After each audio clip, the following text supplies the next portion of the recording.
दोस्तों, मैं हूं हिलेरी। आप सुन रहे हैं हॉरर स्टोरी हिलेरी के साथ। आज की स्टोरी है हवेली में भूत। जी हाँ दोस्तों, एक बार एक नया विवाहित जोड़ा नए शहर में रहने जाते हैं। इस विवाहित जोड़े में लड़के का नाम विक्रम और लड़की का नाम साक्षी है। विक्रम की शादी को अभी कुछ ही महीने हुए थे। दोनों बहुत खुश थे। एक दिन विक्रम की कंपनी वालों ने कंपनी के काम के लिए कुछ महीने के लिए विक्रम को दूसरे शहर में पोस्टिंग कर दी। कंपनी ने जो फ्लैट उसे दिया उसमें ये लोग रहने लगे, पर इनको पता था कि इनकी ज़िंदगी खुशहाल तरीके से चलने वाली है। पहले ही दिन साक्षी और विक्रम ने मिलकर पूरा फ्लैट सजा लिया। फ्लैट 2 BHK का था, जिसे सजाने में ज़्यादा समय नहीं लगा। ये लोग नए शहर में ढलने की कोशिश की बात एक दूसरे से करने लगे और खाना खाकर अपने बेडरूम में सोने चले जाते हैं। देर रात में विक्रम की नींद खुल जाती है तो वो पानी पीने के लिए उठता है। पलटकर जब साक्षी की तरफ देखता है तो उसे वहाँ साक्षी नहीं दिखती। थोड़ी देर बाद विक्रम के गले पर 2 हाथ पीछे से उसके ऊपर आते हैं। विक्रम चौंक कर देखता है, पीछे साक्षी खड़ी रहती है। साक्षी ने बोला, क्यों चौंक रहे हो? मैं बाथरूम गई थी, तुम क्यों जग रहे हो? विक्रम बोला, कुछ नहीं, बस पानी पीने के लिए जगा था। ये लो, फिर से सो जाता हूँ। सुबह उठकर साक्षी दोनों के लिए नाश्ता और खाना बनाती है। विक्रम नाश्ता अपने टिफ़िन लेकर निकल जाता है। साक्षी अपने फ्लैट में अकेली सोच रही होती है, चलो जो बाकी का काम है उसे निपटा लेती हूँ।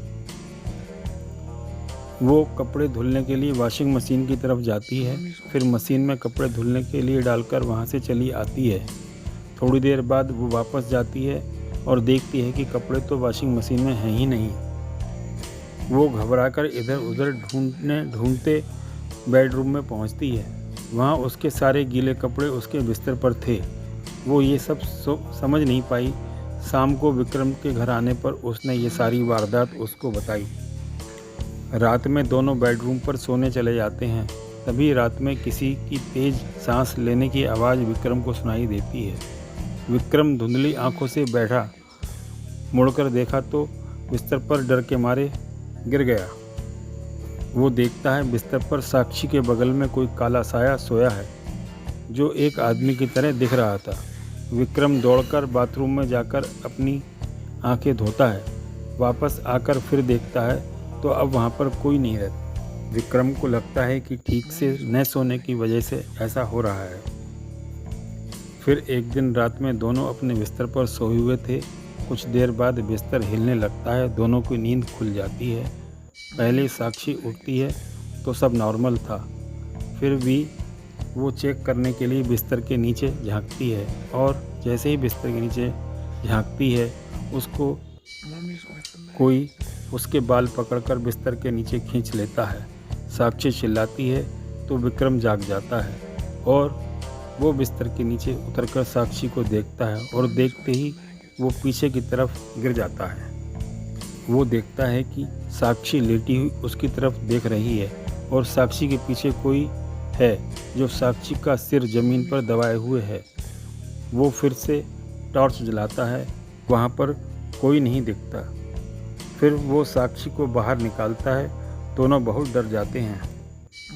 विक्रम और साक्षी दोनों कमरे से बाहर जाते हैं, पर कोई दरवाजे के पास खड़ा रहता है। दोनों की हिम्मत नहीं होती आगे बढ़ने की।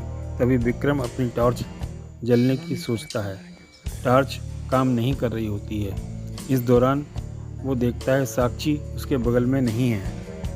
वह साक्षी को इधर उधर देखता है तो साक्षी दरवाजे के पास खड़ी होती है और डर के इशारे में कहती है, तुम्हारे पीछे है।